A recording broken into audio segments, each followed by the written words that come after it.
Hello, esports fans, and welcome to the EULCS studios. We're coming to you live from Berlin as our first week of cross-group play continues. The fans are hyped, and so are we, as we're going to prepare for a Friday night full of European League of Legends goodness. Good evening, everybody. I'm Devin Pyrotechnics Young, here to get you guys up to speed on yesterday's results and bring you some news you've all been waiting for. But first, let's get down to business. The Magical Unicorns, they galloped over Giants yesterday in decisive 2-0 victory. It was struggle city for Giants early. Memento got caught out at level 1 on Rumble, had to burn that flash. From there on, it went from bad to worse. As the Giants were outplayed over and over again by a blessing of Unicorns, they might be Giants, but if you blinked, you would have missed it. Game 1 was over in 27 minutes. Now, Game 2 was a bloodbath with champions falling left and right all over the Rift. But the Unicorns continued to dominate. It wasn't pretty, but the OL pulled ahead and took Game 2 and then take the match. However, on the other hand, our marquee matchup between H2K and G2 followed it, and it was real interesting from the get-go. Bird was the word, as Azir landed on the Rift for H2K's Febivent, and Camille was left open for G2's Expect. After a very even 20 minutes into Game 1, H2K caught Perks out, but G2 counter-engaged, and Sven rolled in like a tumbleweed and cleaned up like a wrecking ball. Expect's Blade-Legged Lady continued to dominate, having a party all the way up at the bottom lane. And after an ace at 42 minutes for G2, the game was theirs. Now, Game 2 saw H2K fighting back. At 27 minutes, they actually managed to get inside of G2's base, and we had a tied series on our hands. The deciding game was a real close one, though. A struggle back and forth from early to mid-game, and finally, at 44 minutes, G2 closed it out with an ace and the victory. And with the Nexus shattered, so were H2K's hopes and dreams as G2 took the match 2-1. Now, after yesterday's games, the leaders of Groups A and B surged ahead. Look at those 5 and 0s on the board. G2, they're sitting pretty at the top of Group A, and H2K, they're holding on to second place in Group B for now. But Splyce is playing first against Misfits, so that may not last for very long. Later on, we have a very close one on our hands when Group A's Fnatic takes on Group B's Vitality in a best-of-3 you won't want to miss. However, though, we are well on our way through the spring split here in Berlin, which means playoffs are getting closer, and the finals are just around the corner.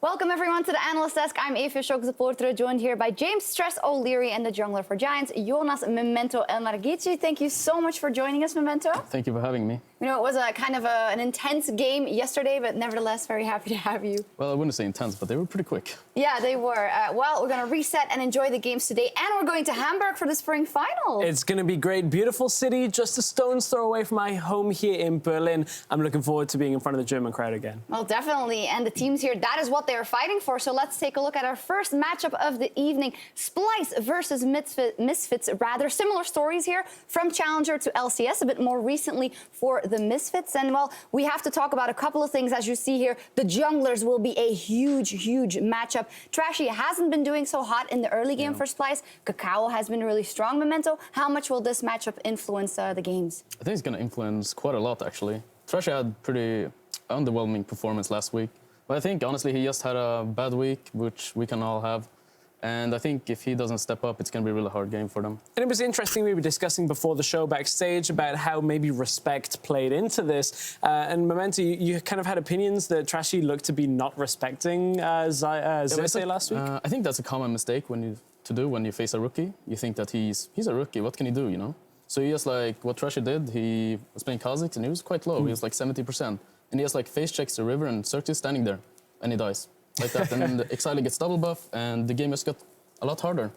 Well, everybody seems to underestimate unicorns, and a former unicorn that's getting some of the respect back is Power of Evil from that mid lane role. He's been looking really strong, considering his time on Origin didn't look so great. Power of Evil, he's back, really dominating games, back with a bigger champion pool as well. He really seems like in such a good place, and he and his managers talked about how it's because he's fitting in with the lineup more. He seems more confident. Yeah, I mean, he played like a man possessed on Corki last week as they went up against Fnatic. Well, what have you thought of his evolution so far? I think it's really good, actually. I think he's become like 5 times better than he was before. Maybe he wasn't as comfortable on OG, but right now he looks absolutely amazing. I also heard you had a solo queue story to share about Power of Evil. Yeah, this guy, like Power Evil, I don't want to face this guy in solo queue. Like this guy, he picks Syndra in solo queue and he just like takes all your buffs when you're jungling. Like he goes to your red buff and he just like steals it and gives it to his own enemy, like your own jungler. And like he's playing 2 roles at the same time. He's playing jungle and mid lane and he's destroying both. And it's translating more onto the Rift now than ever. It is, and a lot of that is the improvements that they've made as a team. We know they're good individual players. That's what everybody was talking about with the Misfits coming into this split. But as a team, Daku, the coach, Power of Evil, Alfari, everybody we've spoken to has said our vision control, our macro game, everything is getting better. That's what they've focused on. And that makes them quite a strong team and a deadly team when you're looking at this. Now, cross-group play is very, very close against a lot of the teams in the other group. Yeah, I especially think it's interesting because Splyce is a team that had issues last year, and then they took a split to fix them and eventually ended up at Worlds. But it seems that the Misfits, they are improving very, very rapidly. Why do you think that is, Memento? I think they're learning from their mistakes. Like, they don't make the same mistakes that they did in the first week. Like, they're playing a lot more... just a lot better, actually. Yeah, a lot more clean. Like, the first week we saw them, they didn't really have the cleanest late game, and they were making a lot of mistakes, but they seem just to improve really fast. Yeah, and now up against Splyce. Splyce, they are the definition of a middle-of-the-pack team right now. Last week, they got beaten by the Unicorns of Love, the first team in their group, but they won very heavily against OG, the last team in their group. Middle of the pack, are we happy with that for Splyce? I think right now I'm still not quite happy with how Splyce are performing, but they are improving as well. We've talked a lot about how Misfits are improving. Splyce are on the way back to being at their summer split form, which honestly is slow out of the gates, but we're in a multiple week season, so thankfully Splyce have worked on a lot of their facets that they didn't look so good on in week 1, where they were kind of just getting crushed. So I think Splyce should be in a good spot right now for week 4. This should be a very close game. Both teams are improving. Close game, predictions real quick. 2-1 Splyce, but I think that third game is going to look pretty close. I actually have to agree with that. 2-1 Splyce. I think it's going to be really close, though, and it's going to be a good series, definitely. All right, let's hope so. We'll see if Splyce can improve their consistency as they take on Misfits in Game 1. Let's send it over to our casters. Thank you very much, Shocks. Pyrotechnics here with Martin DeFicio Linga as we're getting ready for this best of 3 between Splyce and Misfits. How you doing, man? You just kind of surprised me right there. Did you? Yeah. I mean, I'm used to you yelling, but like not. You don't Maybe normally not yell at you. me. Yeah, All right, you don't well. yell at me. Well, let's like move beyond that moment, and let's just run down the starting roster. Starting on the red side, we got Splyce in this game. That means up in the top, it is going to be Wonder, Trashy in the jungle, Zenkuk's on mid, Copy at 80 carry, support Mickey X, and their coach Yamato Cannon. Yeah, and the analyst has talked about it, Pyra. We're not 100% convinced Splyce is a top team yet, but obviously we know how good they were last split. We expect them to kind of return to form slowly but surely. This is a good first step. Absolutely, and they're going to be up against a team I think that'll definitely give them a solid challenge. Facing on the blue side of the rift, it will be the Misfits, which means up in the top it is Alfari in the jungle, Kakao, Power of Evil on mid, Hansama the AD carry, support Ignar, and their coach Daku. And I think if you're a Misfits fan, you're happy. You have to be. And I think we're also very happy, as a caster team, looking at them coming in. We knew they were good players. We knew there were a lot of things we liked about the roster. But I think they've actually improved faster than I expected. Because like a lot of new teams, they tend to take the full split to really start improving, especially in the late game. But they showed last week it was already much better. So I want to see them just kind of continue that trend, because then they have a pretty bright future ahead of them. I think so. Cross-group play will be very telling for this team. I think some people have made the argument that, okay, so maybe Group E is a little bit stronger outside of G2 Esports. Yeah. Misfits have still beaten everybody in Group A, and they took a game off G2. So I think they have still something to prove, but they are looking very, very strong. We'll find out as we load up into picks and bans what's going to come out here, starting off the Zyra ban on blue side. Yeah, not really a surprise. Not only do we see Zyra Malzahar often banned on blue side, but we see Misfits do it almost all the time. They were actually one of the first teams in Europe to kind of introduce this trend, and then they would aim for something like Bard or Thresh for Ignar late on in the draft. Malzahar still open in this one. Maybe they actually do want to play it this time around, because Varus is one of the other first picks at the moment. Like when we remove the traditional OPs, it's like Kha'Zix, Varus, Ivern as very important first picks. If I'm Misfits, I'd take Ivern, by the way, over anything. Almost anything. We'll see if that's the case, but they're actually going to ban it. So one more in Splyce's corner, this should be the Camille ban. But yeah, without Varus first pickable, we could see the Kha'Zix picked up instead. Kha'Zix, Malzahar is still a contested pick, but I don't see him picked as early by most European teams right now. I still think it is a viable option if you don't want to take the Kha'Zix, but when Ivern is banned, it would normally tell you, okay, we have Rengar, Ivor, and Kha'Zix as like S tiers. I mean, you don't want to give away any of those junglers if you can avoid it, but we see this Malzahar here, so this is a change from Misfits' side. Ignar has been fine picking his supports in the second rotation. Again, he's played so many different ones, just running down his list. Bard, Tahm Kench, Taric, Thresh, Karma, Malzahar. Malzahar only once. So this is definitely something they've been practicing during the week and might be a little bit of a curveball against Splyce, just a tiny bit. Yeah, well, the Kha'Zix is locked in, so that's no surprise on the Splyce side. We'll see what Trash is able to do with it.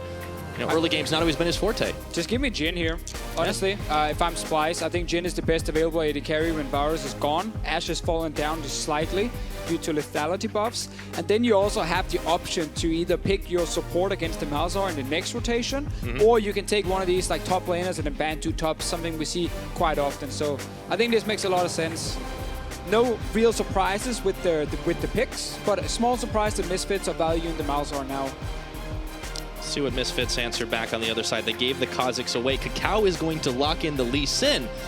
And it's down to the next pickup. So, matching early pressure for early pressure, but Lee Sin not the top level pick. The Jace, however, has been very popular and it slipped through the bans, so they pick it up. Yeah, now with the AD carry not being picked by Misfits, I actually don't think they care. Because with Ashe falling down a little bit in value, things like Caitlyn, Ezreal, even MF AD carry has been used. There are a lot of different options. Splyce decided to go with their support counter to the Malzahar with, of course, the ability to one-shot the Voidlings. And then normally now, Splyce would then pinch AD carry, ban the Ashe as the first one. And Misfits probably looking to pinch top lane now they've already shown the Jace. We'll find out if that's the case. The mid is actually where they focus to ban on the side of Splyce right now. That's the Cassiopeia taken off the board. Clearly Splyce banking on the fact that Alfari will be taking this Jace up the top. Yeah, and then you might see a first pick rise in this new phase for Splyce. Or got banned. All right. See, I actually know why, but don't really want to talk too much about what's happening in solo queue because some of these players... And what happens in solo queue stays in solo queue. There are some one-trick Urgot top lane players in solo queue. Not professional players, but there are some players. And maybe Misfits have been playing against one of them and figured this could be something Splyce might use. Well, never hurts to cover your bases if you're not too worried about what else you're going to spend your bans on. Misfits have one more as Splyce had banned away the Syndra, and they take off Shen. That has been a very powerful pick combined with the Kha'Zix in general. So again, with this Cassiopeia ban, you're kind of setting up for either Corki or Ryze as early picks coming in for Copy, and then you can last pick top for Wonder. He is a guy who has a lot of special picks ready, and that's the Corki we saw right there. I'm not sure if Cassiopeia was a necessary ban. In Europe, it's not that contested. However, it is a special of Power of Evil, and if Senkooks doesn't want to play the matchup Corki against Cassiopeia, then it makes sense. Yeah. On the Syndra as well. So I wonder if he elects to take this one mid and Alfari does something a little bit different up top. But Splyce are clearly looking for that top lane counter pick, so they'll know after this last rotation. 6 seconds on the clock. The Orianna, that's going to be locked in, and now it's down to Ignar for the last pick. Yeah, it's very, very simple and stable. Orianna, matchup a lot of people like against the Corki. Not in terms of I'm going to dumpster him, but it's just... Power has a specific mention for this champion. Yeah. Even though everyone plays Orianna at one point in their mid lane careers, he has made it a specialty. And now we get the last pick support. Sorry, not last pick support, because Malzahar's already picked. The last pick AD carry. Right. Ashe was not banned. Again, showing from these teams they don't ban that high. Oh, that's a special. Baby! Speaking of special picks. All right, Hans Sama. Oh, man. He's bringing the heat this game. We got the Draven matchup, and I want to see what Splyce round this out with because that has to have thrown them for a loop. Now, I told Mickey to hover the Sion because I want to see support Sion again, but Sion top is actually legit. Oh, it's locked! Yeah. Yeah, okay. Sion top against Jace is actually legit. There we go. Okay, so Sion's locked in. That's going to be up against the Jace, and now we have had some serious surprises in this pick ban. Oh, I already feel like this is going to be a great series. I mean, I just like the special picks here. Urgot ban, not AD carry Urgot ban, because Jhin was already locked in by Splyce, so it's top lane Urgot ban. Then you have Draven, the special from Hans Sama. He's one of these like unique former one-trick Dravens that we have seen in Europe. We've had a couple of those throughout the history of the ULCS. Yeah, funny enough, we've actually had quite a few. But they don't usually bring it out in on the big stage, not too often. Well, when we do see it, they tend to actually go off on it. Like, think back to Freeze when he used to play the Draven. Sion top, though, I actually think it's a fine matchup against Jace. Typically, Jace is good against carries. He's not that great against a lot of the tanks because it is hard for him to kind of like kill anyone up in the top lane. You really want to snowball the Jace, and then the tank tends to just have a bigger impact in a team fight. So as long as you don't like allow the Jace to kill the tank up in the top lane and take early tower, you can actually keep him down. It's definitely true. We'll have to keep an eye on all those matchups. Things definitely got pretty interesting as the coaches shake hands to walk off the stage. We're getting ready for game number 1. Oh, baby. And there we go. All right. We're getting ready to load up. It looks like a moment of silence to start the day off. It's always just getting fine. ready to go. Yeah, we can always just stop talking, Pyro. That's okay. Don't forget to keep tweeting. You guys know where to go. At LL Esports, of course. Hashtag MSF winner, hashtag SPY win. Stakes definitely raised. Very important now. The champions, they're locked in. The players, they're loading onto the Rift. It's time to get into game 1 between Splyce and Misfits.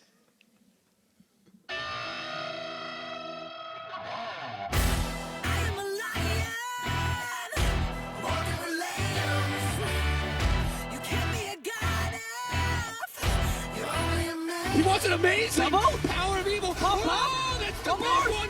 One more. Double kill. He is relentless.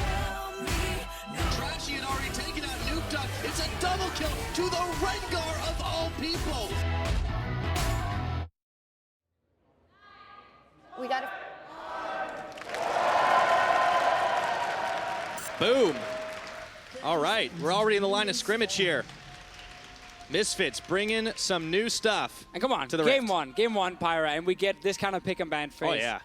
Because there's a lot of the standard top-tier picks still open. But there's always something to be said for pocket picks. There is, and I like that a lot. And I think very often, if you're very comfortable on a certain pocket pick, even if that champion is technically slightly weaker than other champions, if you can do something the other team does not expect, suddenly you get a lot of value from like these surprise picks. Because let's be honest, Maokai is a better top laner than Sion.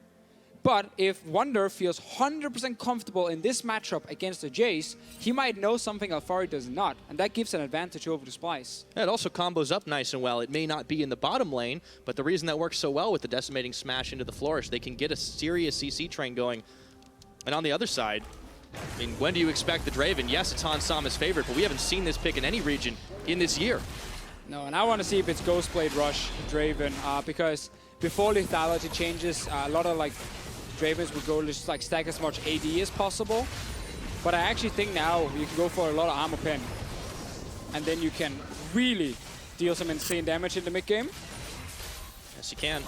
There'll be a lot of axes down in bot. Kabi and Mickey are going to have to watch themselves as we start things off. It's not the only interesting lane, of course. That top, as you mentioned, already getting pushed in. Alfari having his way, but it's very early on. And the League of Thunderlords is back, baby. Oh, man. We tried, we nerfed it. We then nerfed other keystones as well. That was the issue. And then obviously Thunderlords just kind of comes back into the meta. We removed some of the jungle options. Courage of the Colossus being nerfed a lot as well. Really punching Ignar. Oh, he's real low. Oh, that's the summoner heal into first blood. Kabi with the final shot. Flashes for the kill. Almost too easy, but great synergy from Splyce's bot lane. Kabi knew he could flash in and actually pick up the kill, and once he's flashed and the auto is in the air, there's nothing Ignar can do. Ignar will have to then pre-flash before Kabi could even get into auto tag range. Ignar going down very, very early, and this is obviously not a good start for Misfits bottom lane here. Thank you very much for that great caller comment here. Yeah, it's absolutely. a bad thing they die, Pyre. It is a bad thing they die. I know that much at the very least. Let's see it one more time, though. All right. So we've all been here when we play against Jhin. We get chunked down. We don't really notice the crit, and then he just flashes for it. Sweet 400 gold. And the problem there is, you know, as a support, I just feel like there's so little counterplay once you've gotten caught. Because if you flash early, Jhin would never flash for you. And then he just saved flash and you flashed. That's it. Well, I mean, there's a solution. Don't get caught. Don't get caught. That's the solution, obviously. But once you got caught, you got. If you don't flash, well, he's going to do exactly what he just did right there. And if you try and flash his flash, it's often too late. Well, we'll see what happens in mid. Trashy making a move into Power of Evil, and Sengoku is there. Throws the Foss Bomb. Command attack. Deters Trashy. Cacao is hanging around. But Ignar is on a roam up. If he's sure if he level got spotted 2 by that now. ward. He's only level 2. Yeah, and he also got spotted by the ward, just walking around the corner. And that really is just a small little extra praise for Kabi. Simple thing for a professional player, but a mistake I do see in like solo queue is people flash before they're actually ready to auto. You know, they auto and then they flash and hope the next auto comes instantly, but obviously it doesn't. Especially on Jhin. Yeah, especially on Jhin. So Copy was obviously waiting, so he knew exactly when he had this next auto ready, and then he flash instant, shoots him and takes him down. But really interesting still with Draven. I want to see Ansama here. It's going to be Ghostblade, Rush is what I'm expecting. And I just want to see his damage in the mid game. Have you tried MFA to carry with lethality? It does a lot of damage. Yeah, once you get Ghostblade and you double up a minion, hits the guy behind, 50% HP is gone. I want to see the Draven damage once we get to that mid game. Well, he's going to take a little while to get there. Kabi already pushing him back. He has the Serrated Dirk available to himself versus just the double longswords of Hans. See Ignar playing a little bit more back now, clearing some wards away. This might open up an opportunity for a gank, but we'll see where Kakao heads. He's been mostly up top and towards the middle. Yeah, Kakao might just say, you know what, I'm farming for 6, get ulti, and then start really ganking. You also want 6 on Malzahar, it's like guaranteed kills bot lane. But enough about these guys on the bottom side. Sion top lane. Right on cue. The theory here behind this pick against Jace is that you have wave clear as a tank. You see the Q right there from Sion, almost taking down all the minions. You even have actually tools to harass the Jace from range, because again, your Q is fairly long range, you have E as well, which you can hit someone with and then kind of follow up the next attack. So you have ways you can trade and kind of stay even with Jace, where a lot of other tanks are kind of just surrendering the lane completely. But you need a few levels. If you are Wonder, you can see he's maxing his Decimating Strike here, just to simply have more wave clear as well. Is that accounting for a little bit of his falling behind early, having to back for the teleport as he's still building up a couple of items. He's got boots now too, but they're going to match teleport for teleport. But Wonder is a little bit further behind on farm. You expect him to catch up post 6? Or at least he won't fall much further behind. Like, his job is just to keep it even. But the thing is, when you do play against Alphari, you tend to fall behind in CS. Alphari is actually one of the best laning top laners we have in Europe. And it's very interesting because we looked at some of his numbers just like for pure CS. Yeah. And it's fun to see how when you face Alphari, you actually get the lowest CS at 10 as a top laner. That's the one you see in the middle on your screen. So as a top laner, on average, when you play against Alphari, you get 71 CS at 10. He gets 80. So he gets the highest of top laners, and his opponent gets the lowest. And that shows how good his laning phase is. Not only that, I mean, this is a field full of stellar European top lanes. It has been a bit of a mixed bag depending on which group you're in, but, I mean, coming in as a new guy, Alphari is definitely making himself known right now. More back to the bottom side. Ignar low once again. Oh, he has to be careful again. Because Copy has some he has some lethality now, and Ignar was actually down on like 2.5 bars. He's keeping up in farm, though. Importantly, Hansama is anyways. He hasn't fallen too far behind Copy despite being forced under tower. This should be a pretty juicy opportunity for Kakao at some point in the game, but as you said, farming till 6. He's got it now. Let's see where he goes. Yeah, now the Lee Sin really needs to have an impact. We know Kha'Zix can gank if you have CC in lanes to set him up. Lee Sin can gank without any CC to help him. When he has ulti, when he has flash, he can just jump in, kick flash someone back. And it tends to either force a summoner or give his team a kill. And he's top lane now against the big armor stacking Sion. Trying to shut down the Sion. He's coming in for the lane gank right now, hanging around to the side. Wonder roars, the decimating smash. He's knocked back by the hammer. Still hovering around is Kakao, waiting for the moment. Alphari not giving anything away by pushing the wave, but Trashy's on his way up here too. We could have a jungle tussle. Yeah, and this can actually be really bad for Misfits because they are fighting near Splyce's turret. You don't want to take too many tower shots to then get jumped. See a swap from Splyce. This is the way the pro players are keeping the lane swap alive. Is the dual lane pushes out and then they go top a little bit earlier than you normally would. Sadly for them, this lane is pushed down towards their turret, so that means they won't really get a huge tempo advantage, seeing as they have to catch the wave from the start. They're not spotted because Wonder actually cleared it out. Let's see if they can surprise the Jace. Oh, it's a surprise party up top, but Trashy is going to walk into that ward. So now the game is up. Alphari is going to have to back away. Sends one shock blast, but there's a horde of minions being led straight to this tower. And the rest of Splyce look to try and fast push this. Pings on the bottom side. They know it's only Hansama there right now. Yeah. Ignar's going to join him, but this is going to be too little too late. Splyce make the big move. And it looked before like the wave was actually too far down towards the Splyce turret, so it would be a bit of a slope. shove here, but that's where the Sign wave there just kicks in instantly, because Wonder actually killed the wave before Copy and Mickey arrived. They snuck into the brush, and then they could surprise and get the tempo advantage. So really good swap here by Splyce. Great use of a top laner who can take down waves as well, much quicker than most tanks can do. Imagine if that was a Shen sitting there. He would ask for another 15 seconds before he had actually killed the wave, and then it would have slowed down Splyce. So just really good use of the Sion here. One of the things we talk about with the comfort of some of these new picks. Obviously, we've seen a bit of Sion in LCK. Ed from an MVP, spelled ADD, funny enough, but he's called Ed, apparently. He loves to play the Sion top almost all the time. I've seen it translate here in Europe as Sencooks is looking to take down this blue buff. But, so with Misfits trading back on the bottom side, they don't quite equalize on gold because of the first Tower Blood and the first blood that Splyce were able to secure earlier, but they do get a Mountain Drake to go with it, so they definitely have a little bit more pushing power on objectives going forward. Definitely so, but if Splyce can keep growing the gold lead, then we might not see Misfits really benefit from the Mountain Drake. That is obviously one of the risks of getting it, but they were too slow to match turrets very early to kind of race for first tower, so they had to obviously take the dragon. They then got the second turret of the game, so I still think the trade is okay if you're Misfits. Like, yes, you don't get the full amount of gold that Splyce got, but you got the dragon, as you mentioned. Absolutely. Misfits on their side, I mean, they have a fairly team-fighty composition. Whenever you've got a Lee Sin that's going to try to get people involved, and you've got an Orianna combo, he might get caught here. Oh no, Ignar. He's the one who catches Trashy on. Kakao sends the easiest Q of his life straight at his face. And 1-2. How do you do? Well, Corky is out of there. Equalizing on kills. Trashy invading in when he really doesn't need to invade. His mid laner wasn't really in a position to help. His duo lane wasn't nearby either, and this Malzahar had been missing. One of those annoying mistakes to make, where you invade in, blind. It's easy for us to see, oh, you're walking into a trap. He obviously couldn't see that, but that's where you gotta then play that game of risk versus reward. What is the reward if Trashy gets in there? Probably very, very, very small. You have to make the right calls, unfortunately. Exactly. But the risk is very high, and that's why he dies. Yep. It's the first death of the game for Splyce on Trashy's side.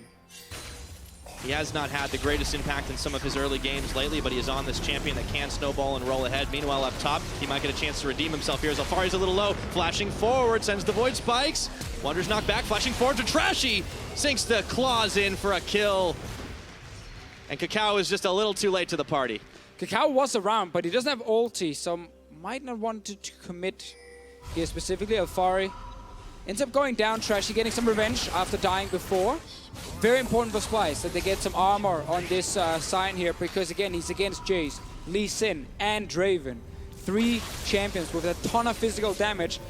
And this might actually be a bit of an issue for Hans Armor, that is going to be this big tank stacking armor. Because Draven always tends to be just hitting whatever is right in front of him, and he tends to hit hard enough that he kills whatever is in front of him, but not an armor stacking tank when you stack armor pen only early on. So that might be a way for Wonder to really be super annoying. Black Cleaver though, that's going to benefit the rest of the team from Alfari here. Yeah, absolutely. And on Hansama's side, you know, he does have his Ghostblade. He's keeping par with Kabi's Jhin right now. So we'll see when he actually meets up against Wonder's Scion how hard he's going to hit.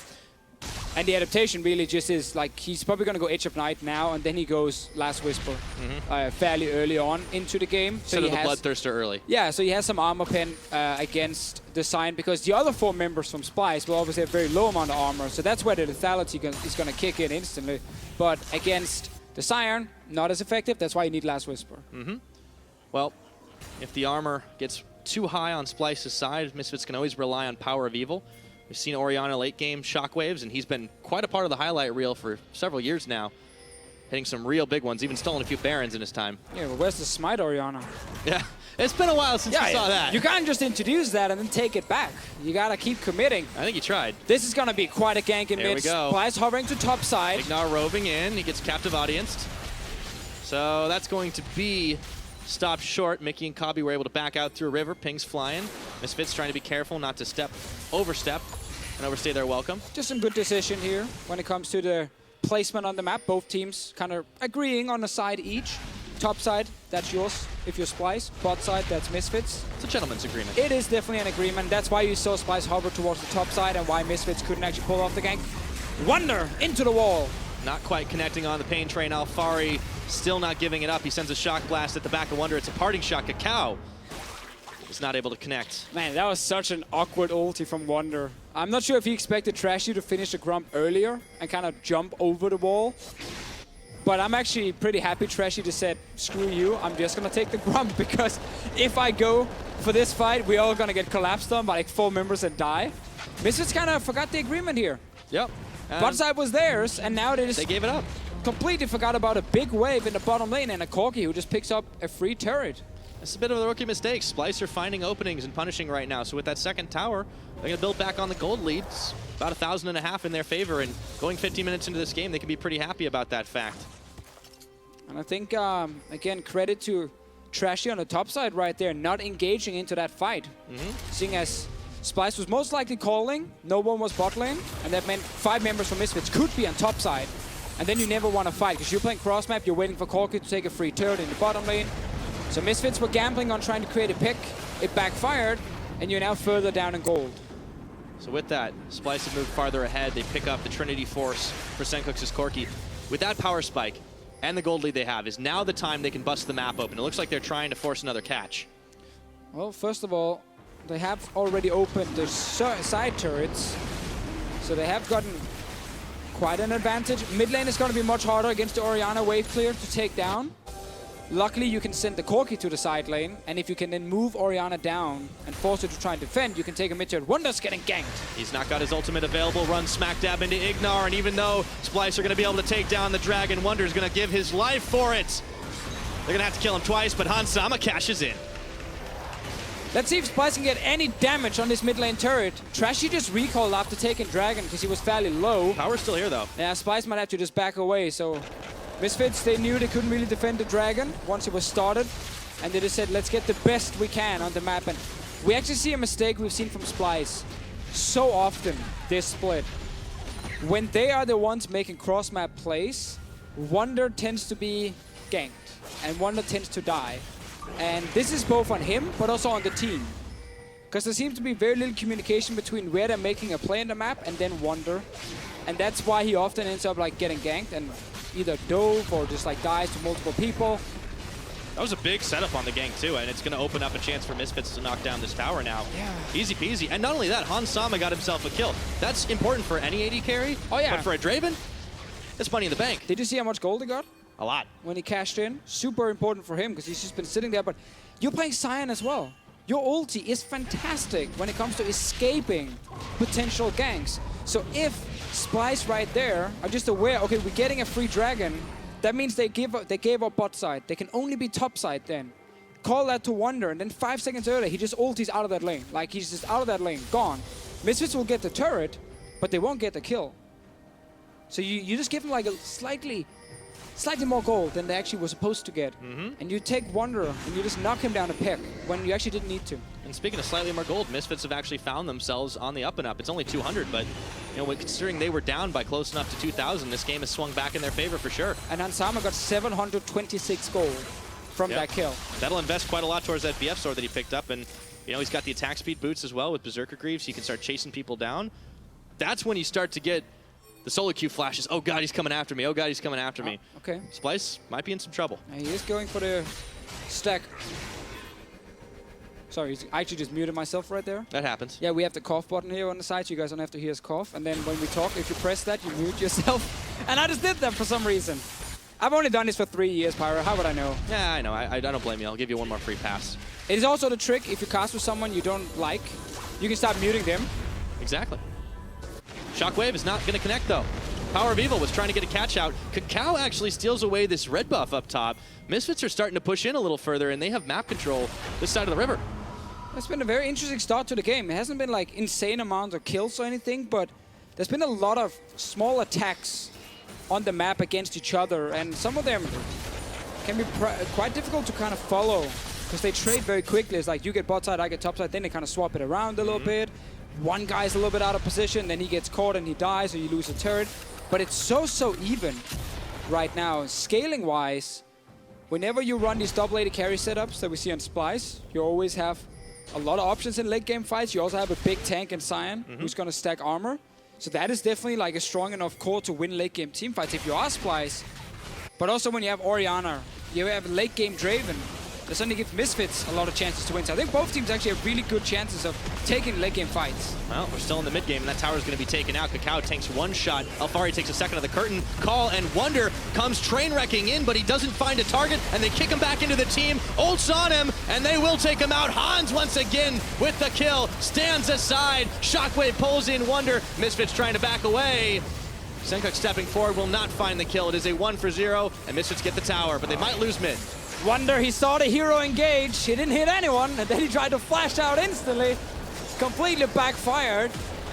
But despite losing the top laner, tower goes down, Pirate. We have to remember Misfits, they don't really have a big tank in the front. Yes, Lee Sin is gonna build some tanky items, but you don't really fear him as a tank.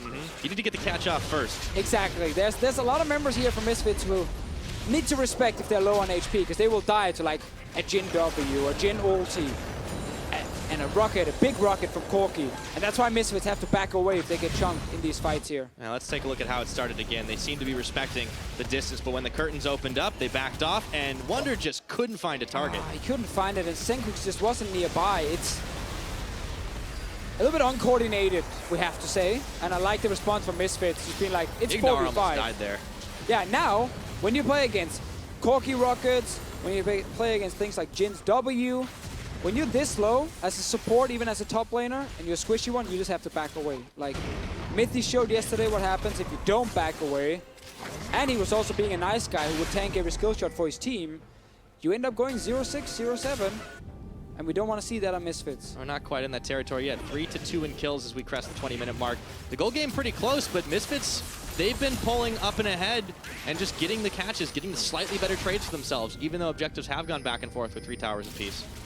That's where you gotta look at farm. You gotta look at the extra Draven gold. That obviously counts. Because 2 kills on Hans Sama. He's already earned 8,500 gold in this game, and Corby is sitting on 7,700. So already a bit of a difference despite being even in turrets, and Corby actually being up in gold. This one, Pyre, what do we got? Well, this is Splyce. Every single game, they kind of tend to be really swingy at the 20-minute mark. This time they are further down, but it's not as bad as it can be. So this is the goal leads at 20 minutes, or goal disadvantage, or deficits at 20 minutes. Splyce just don't seem to be a team that like plays it super even with a few game exceptions. They either snowball the game themselves at about this time, or have a pretty solid lead, or they've just lost a lot. It swings a lot. Senkuk's trying to block off Misfits and join the team. Kakao's in the pit. Oh, we could be in for smite fight right now. Splyce aren't huge, sure if Pyre. they want this one. It's a tense moment. He sends out the Sonic Wave. Resonating Strike. No! He can't secure it as Kabi gets the final shot. Misfits walk away empty-handed. Splyce get themselves the Mountain Drake. And now Splyce trying to get back towards the mid lane. Don't want to give Misfits the inside track towards that turret, but there are no other minion waves really pushing, giving any team the chance to hit a turret.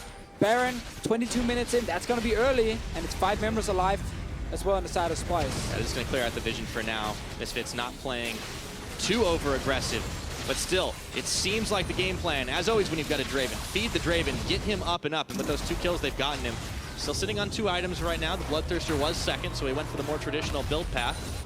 But the armor is not huge just yet on the side of Splyce. Sion's starting to stack it. It's just Sion, yeah. But it's not there. No, well, let's see. Sion is sitting on 175 at the moment.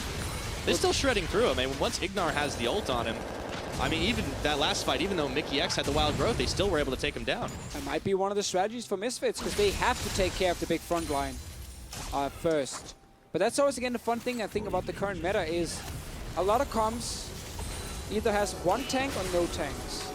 And you see, like, the Misfits composition, like, a lot of these picks are very standard, except for really the Draven. Like Jace top with Lee Sin. And you're not going to pick a tank in that role either. No, you're not going to pick an AD carry tank. Definitely not. So, I think we see a lot of these kind of comps. They tend to be very hard to play in, like, late game fights, because if one guy gets caught out, he dies really quickly. Or these very traditional big frontline tanks with a support who can disengage behind you, or, like, the more standard team fighting comps. But what I like about Misfits comp is the fact that almost every member can carry. So it can be Alfari who has a sick team fight where he gets in from a flank, he gets onto copy, boom, 1-shot.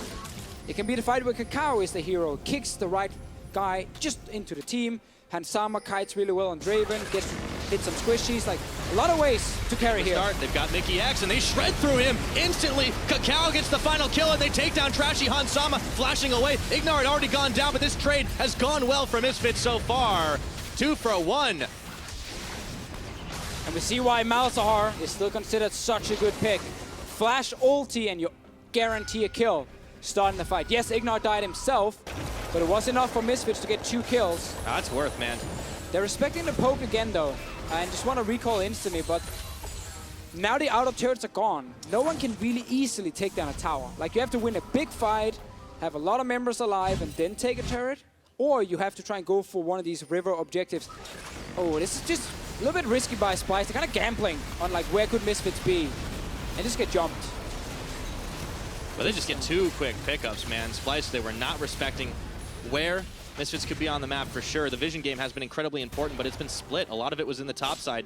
That last team fight, yeah, Alfari definitely was able to put out a lot of damage, but they still managed to get Hans picking up the kills. It's exactly what they want. It's been 2 fights now where Wonder couldn't really set up a great Sion ulti. The first one, his flank was okay, but then Senkux wasn't there, so he couldn't really fully commit. And then this one, they got jumped, so he had to kind of use their ulti reactively and ends up coming in and forcing a flash from Hansama, which is fine, but not really getting anything else. And we want to see if Wonder can actually nail one of those late game ultis and just force himself in the face of the Draven. It's going to be critical. I mean, they've still got the Kha'Zix, but Trashy has been a little slow to get up to speed. We haven't seen his impact minus a gank or 2. And we'll see what happens as the curtains are opened up once again. Kabi sends a couple of shots. They go wide. The third connects onto Ignar. Fourth does not. And now they turn back around. Kakao is looking for the kick. He didn't quite get it. Whirling Death tags Trashy and Senkux, and now does Splyce on the retreat path. Wonder is coming up from bottom lane. We've seen this one before here. Wonder moving from the bottom side. He's going back to his lane with TP. Alfari has been spending a lot of time with the rest of the team here, trying to create catches around Baron. They're starting it now to force a teleport.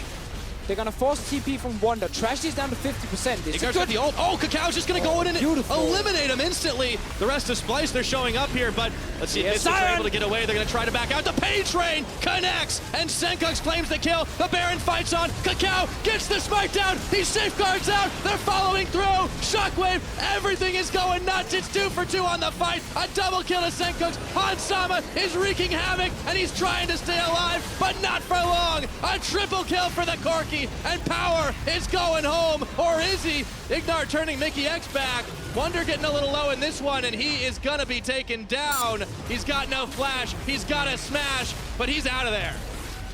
What a great setup by Misfits. Yes, it became a close fight, but I love that Baron call.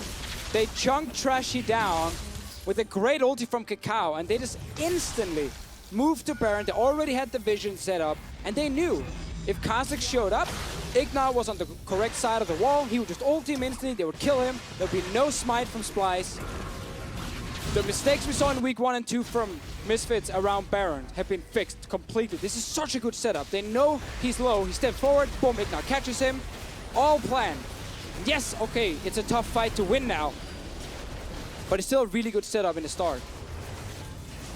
Yeah, that one definitely looked like it could have been tense, but Misfits executed well. Kakao even lives through this for a minute at least until Senkux finds him around the side. And Hansama, normally when the AD carry's stuck in the pit like that, he doesn't live very long. But yeah, you tend to they focus had shields on him for a while. But they wanted to kill Kakao first. Power Vivo sadly didn't get anything on his ulti because he actually already killed the Jhin. So first world problems right there. But all in all, the progression from week 1 to week 4 now of Misfits, where they tend to risk the 50-50s so often. This one, no, 100% planned out. And Kakao could just smite it away.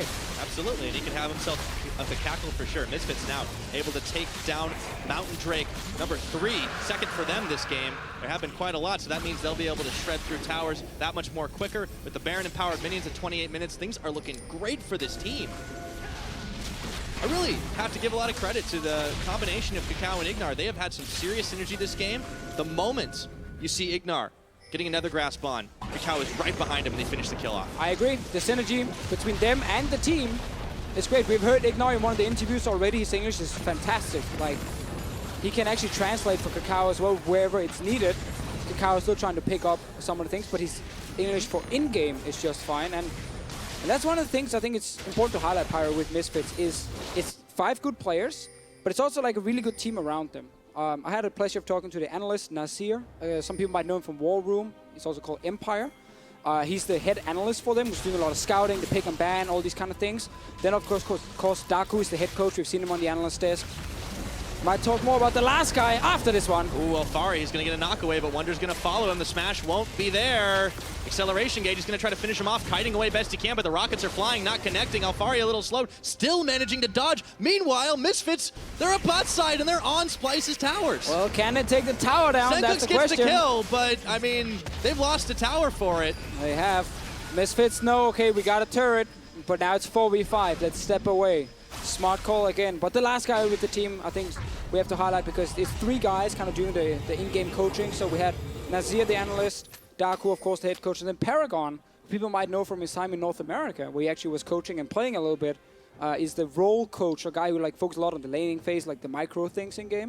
And that team together seems to be doing extremely well, and the players seem to be very happy with them as well, because we see constant progression in terms of pick and ban phase, understanding the meta, and also fixing mistakes that happen in-game.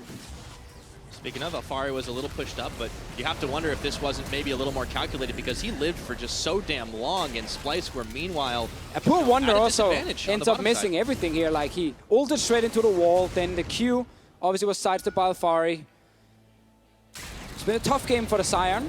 They had to spend an exhaust too. Yeah, I mean they get the kill, but they were expecting to get the kill instantly and then recall and actually defend the turret. And that's the story of the game so far. Misfits really pulling ahead after what looked like a bit of a rocky early game. Splyce just not able to match the pressure. And I think it's interesting you point out the infrastructure set up on a team like Misfits because you don't often see teams coming out of Challenger with that level of infrastructure. And this is clearly panned out for this team. And that's exactly why I wanted to highlight it and why I think it's so important, because if you are a Misfits hater, like I don't know why you would be, but let's say you are, get used to these guys being here. They're not going anywhere. This team is more than good enough to make playoffs, so they're not going to play for relegation. Their organization has already made good investments, like the Miami Heat guys are there helping them. The owner is fantastic. And now we have the great coaching staff around, 5 good players. Like, these guys have the potential to really become a top team in Europe. So just get used to them being here. And I think we should just respect what they're doing, because the game's also very fun to watch. Absolutely. They play a very entertaining style. And Splyce, they're trying to keep up. They're trying to get back, as we said at the start of the game, to their Worlds form. And I think a lot of speculation abounded last split about how strong teams generally were in Europe. And Splyce, they definitely weren't inflated as a team. Right. But it seems like the growth there just hasn't happened. As Mickey's going to get caught. Oh, wild growth. In comes the pain train. Not going to land.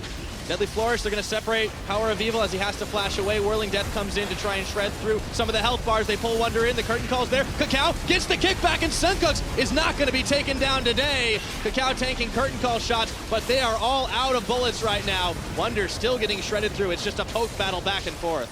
Well, Wonder has hit the point now where he doesn't really die very, very quickly, and actually allowed Splyce to finally win a fight. Yes, they only got 1 kill.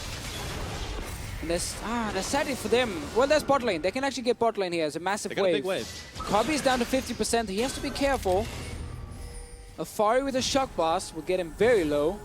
But Alfari also respecting it that he might actually get dove on the hit. That's why he steps away. He's not an idiot. He thinks, okay, there's a chance they might walk behind the tower and they're going to kill me.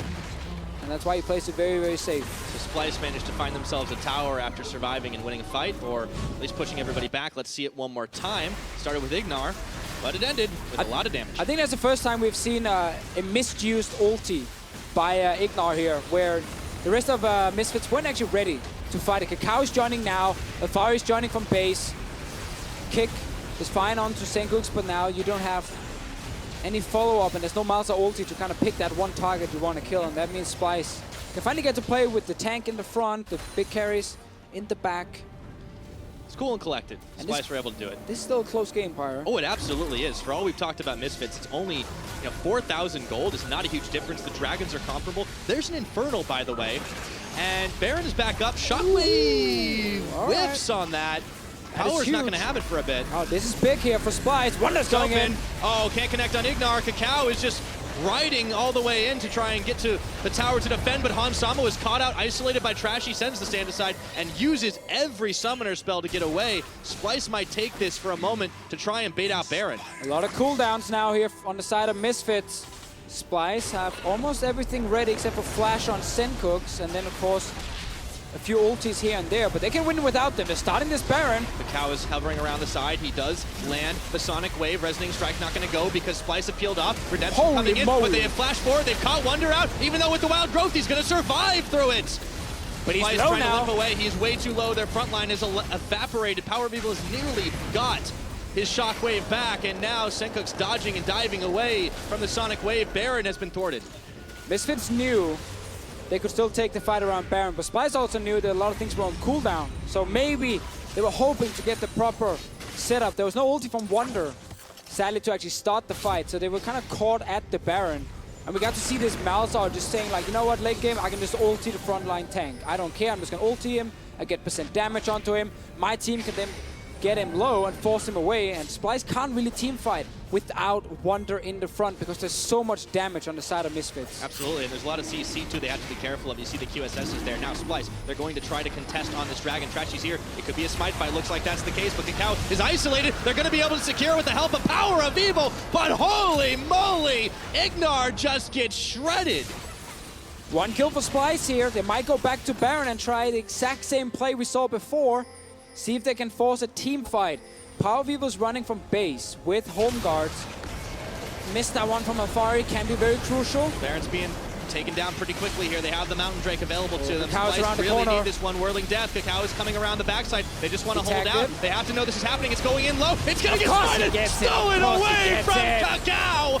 And he gives his life, but Misfits are oh so happy. They're going to clean up on this one. Wonder is left for dead. It's just going to be Kabi limping away. What a beautiful steal from Kakao. We've seen it before, Pirate. We've definitely seen this before here. This is what I wanted to see when I saw Kakao was joining the ULCS. The guy has had a rough time playing in the LSPL. He did not look good, nowhere near that legendary jungler that we saw back in 2014. But on this Lee Sin today, he's looking good. Listen, I'm buying into the Kakao hype here, but I just don't want to see so many Baron steals in Europe. We see them so often because teams are kind of gambling it. This one was obviously just really well timed by Kakao, but there was no wards on the side to spot him. There was no one stopping DPS from Splyce. No one was trying to like CC Kakao before he jumped over the wall, whimsy him before he can jump in, like anything. Because Splyce had no wards behind the Baron to actually spot him. Kakao had already used his sweeper to basically have this information, but now, like, you need to have something ready to stop Kakao from jumping in and actually making this one of these Barons that can be stolen. However, that being said, Splyce have been behind. They've been losing a lot of fights. I can't blame them too much for saying, we're just gonna gamble here. We finally have a way to stop Baron. Let's just take the gamble. If we win this smite and get the Baron, we can still win the game. If we lose, well, maybe we would have lost anyway. Well, they did have the 5v4, but it really didn't matter in the end, and Misfits were able to knock down 3 inhibitors after all that. So at 37 minutes, I mean, the gold is just propelled out of control. It's maybe 13 to 10 in kills, but Misfits have all the map control they want. Splyce are going to have to try and play base defense for a little while, but as a 5-man unit, Misfits are moving forward.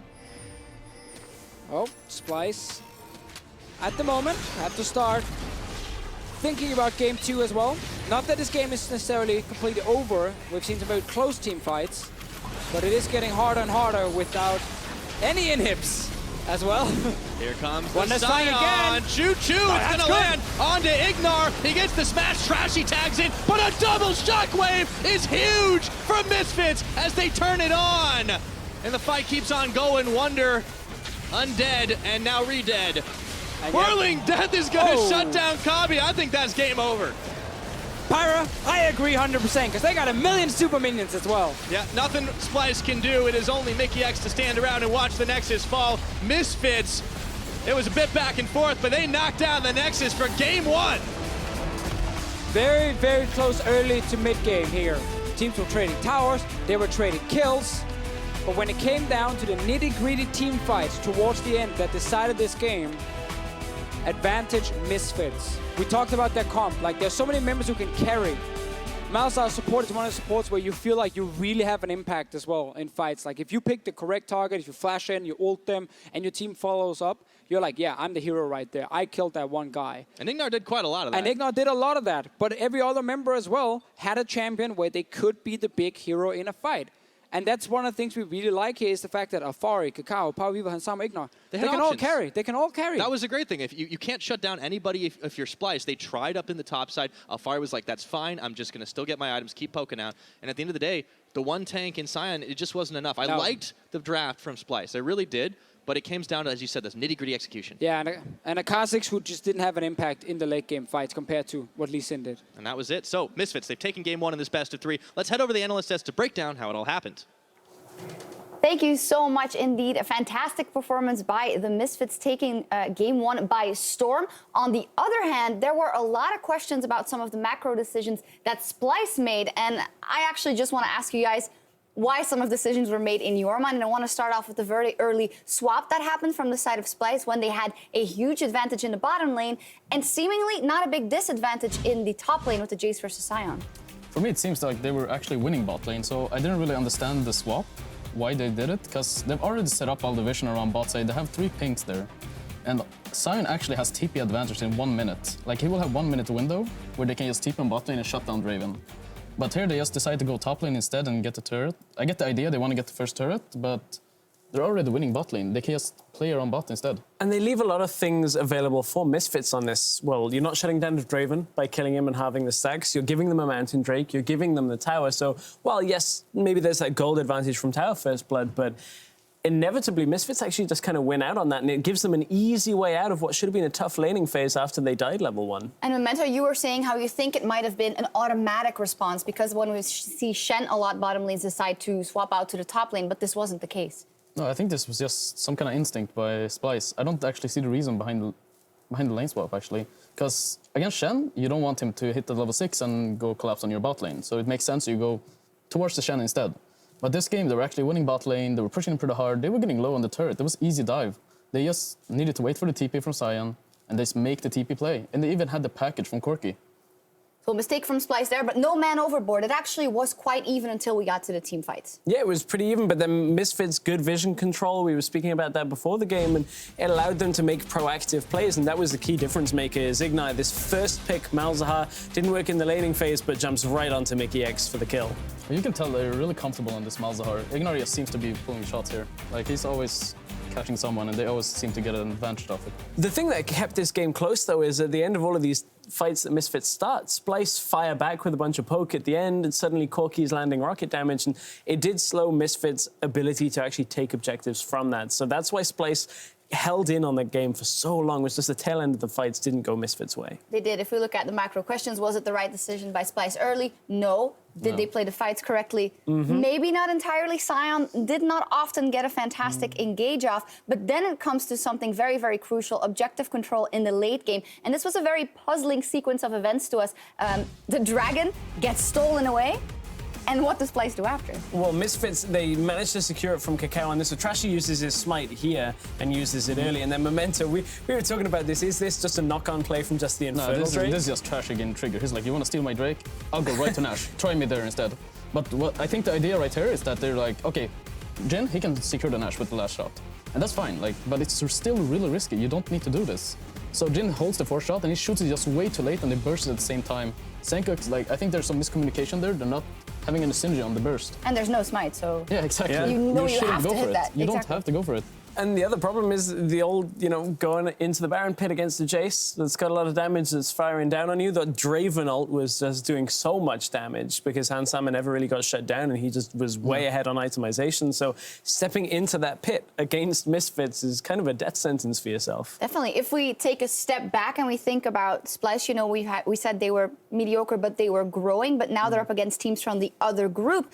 Do you think Misfits is just a tad above what they've played so far in the other group or the lower graded teams?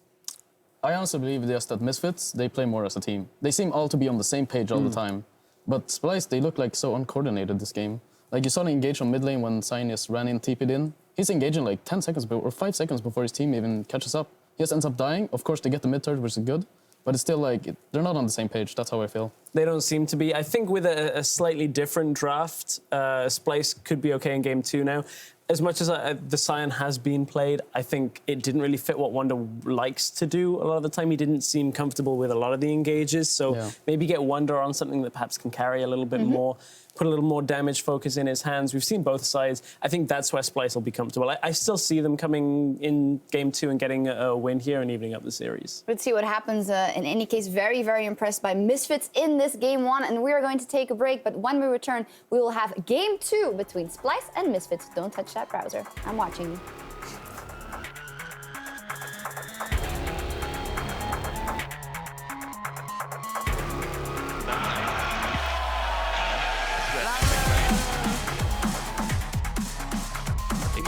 Oh no, Ignar. He's the one who catches Trashy on. Kakao sends the easiest Q of his life. The Baron fights on. Kakao gets the spike down. He safeguards out. They're following through. Shockwave. Everything is going nuts. It's 2 for 2 on the fight. A double kill of Senko's. Hansama is wreaking havoc. Death. Kakao is coming around the backside. They just want to hold out. They have to know this is happening. It's going in low. It's going to get spotted. Stolen away from Kakao. And he gives his life, but Misfits are oh so happy. They're going to clean up on this one. Yeah, nothing Splyce can do. It is only Mickey X to stand around and watch the Nexus fall. Misfits, it was a bit back and forth, but they knocked down the Nexus for game 1. Yeah, go for it.